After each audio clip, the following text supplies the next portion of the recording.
Well, hello there, scrapbooking friends. This is Barbara from Scrapbooking with Barbara, finally getting around to posting a new video.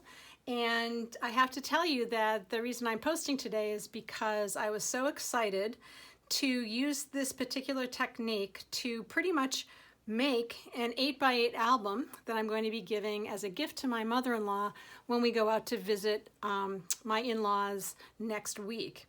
And for those of you who know CM, you probably know that our refill pages and protectors for our 8x8 albums are available via our website all the time. But the cover sets, the album covers themselves, are only available twice a year, March and I believe it's October. So what I usually do is I usually will order 1 or 2 cover sets to keep them in my stash so that if there's a gift opportunity that has popped its head, I'm able to create an album pretty easily.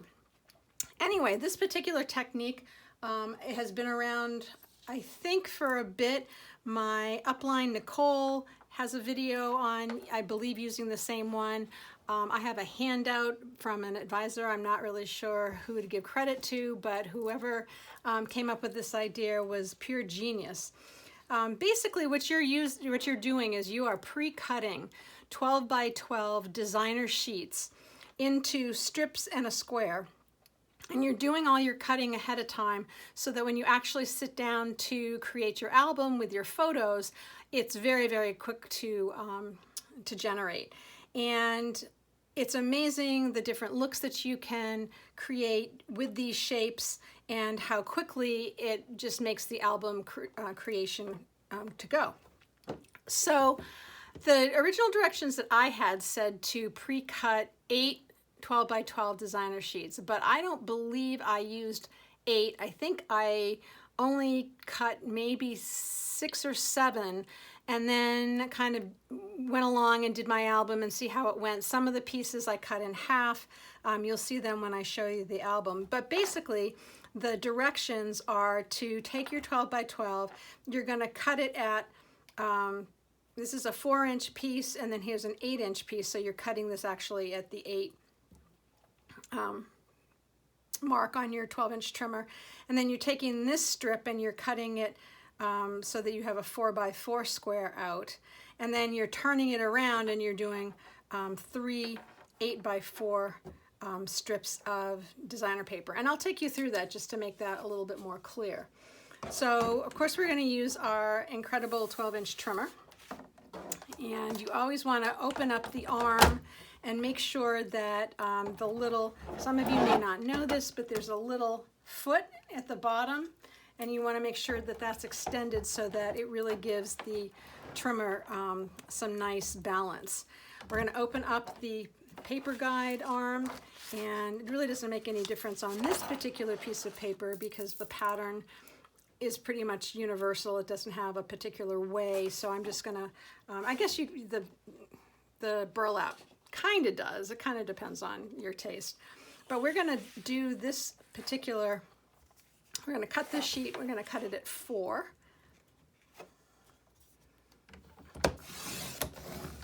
And then we're going to flip this around and cut it at 4 again. So this is making our 4-inch square. And then here's our 8x4. So I'm sorry that I probably should have used a darker piece of designer paper. But there are our first 2 sheets. And then we're going to take the remaining part of the 12 by 12, which is now 8 by 12. We're going to turn it so it's horizontal, it's going the other way. And we're going to cut 4 strips at 4 inches. So there's 1.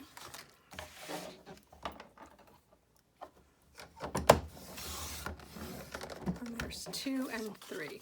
Now we can put our trimmer away, and what we have are a series of strips that we can use in a variety of ways. You can use this to mat a photo, but once you have these basics done, what I did is I laid them out in little piles for each of the designer sheets that I had cut, and then you go from there. So I am using an album cover that was released back in the spring, so I had already put this aside for me to use, and I always have some refill pages and protectors on hand, so this was really easy to put together. I went through my photos and I decided to use photos from my mother-in-law's 90th birthday party, which was almost 2 years ago now. We haven't been out there to Oregon since the pandemic, so this is going to be an exciting trip for everybody. And these are, you know, some photos that really highlight a lot of the family, and then I threw some extra ones in for good measure. And I also used the Boho collection, which was released earlier this year, I believe in January. Boho Escapes is actually what it's called, because I just thought the colors worked really well.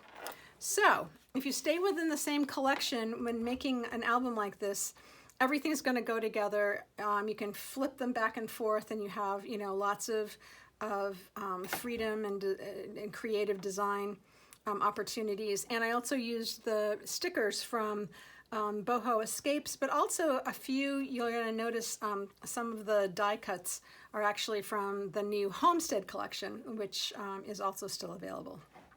So you can see on this page I used one of the strips, I used some stickers, and I used the 4x4 square to just sort of offset this particular photo.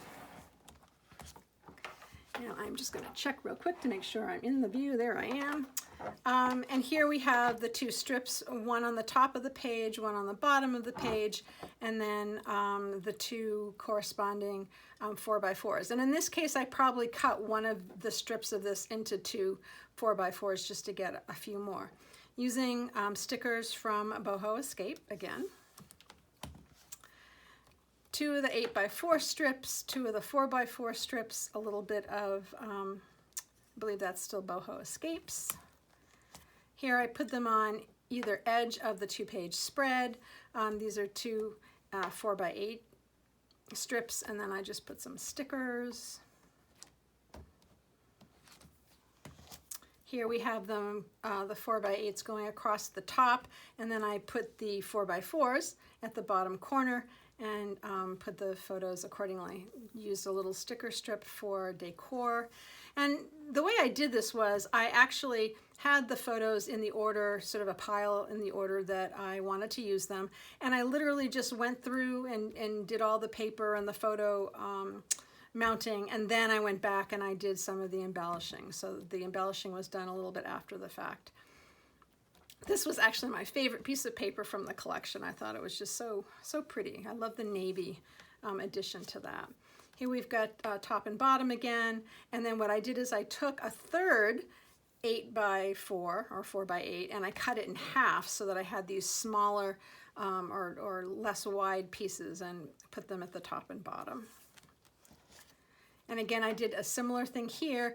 I put the 8x4s here, but then I cut another piece, another 8x4 in half, so I could get these columns of color to pop it. This one I actually went really rogue. I took one of the 8x4s and I cut it into 1x8-inch strips. So that's what gives the little sort of border on either edge of the wider strips here. This is kind of a fun thing. Some of you may have already seen some advisors showing you how you can take the product card that comes with our designer papers, the front piece that has the examples of all of the different designer papers that are listed, and you just cut the squares of those different samples that are on that product card, and you can use them to make embellishments, borders, or whatever. Here we have, I've cut another 8x4 in half and put it up against a full 8x4 strip. I used a little designer sticker, and then this is actually from Homestead. This is from Boho Escapes. And here I sort of pushed the envelope again, where I took the 4x4 square and I cut it in a triangle. I think I may have done that earlier and I didn't mention it. And used that to decorate the page. And same sort of thing here, where I cut one of the 8x4s in half, and then I cut one of the 4x4s in half and used that for corner embellishments. And then we have the last page. Here I took the 4x4 square and I cut it in half and kind of put it so that it had a little background on the 4x6, behind the 4x6 photo. So that is it. And I am not kidding you when I'm going to tell you that I started this at 12:30 yesterday afternoon, and it took me an hour and 50 minutes to do this entire album. That was cutting the paper, that was laying everything down. The only thing I had done ahead of time was I had printed my photos off and I had organized them and, you know, the sequence that they were going to appear. But everything else I did, including the decorating, in an hour and 50 minutes. And what an amazing keepsake. I am just so excited to share this and give this to my mother-in-law so that she can look through it and remember some wonderful times that we've had as a family. So that is it for this video. If you have any questions, please don't hesitate to put them in the comments below and I will be sure to address them. But this is such a great way to make such a meaningful gift. We're headed into holiday season. I know we don't want to talk about it, but it's already getting to be the end of August. So if you have some special people on your list and you'd like to create a really meaningful gift for them, but you don't have a lot of time, getting your 8x8 supplies, album supplies together, and then whatever designer pack is going to go with your pictures with some stickers, that's the way to do it. And I'm sure that whoever is the recipient of that wonderful album will be forever grateful. Anyway, so I hope you've enjoyed this, and please take care, and we'll see you next time.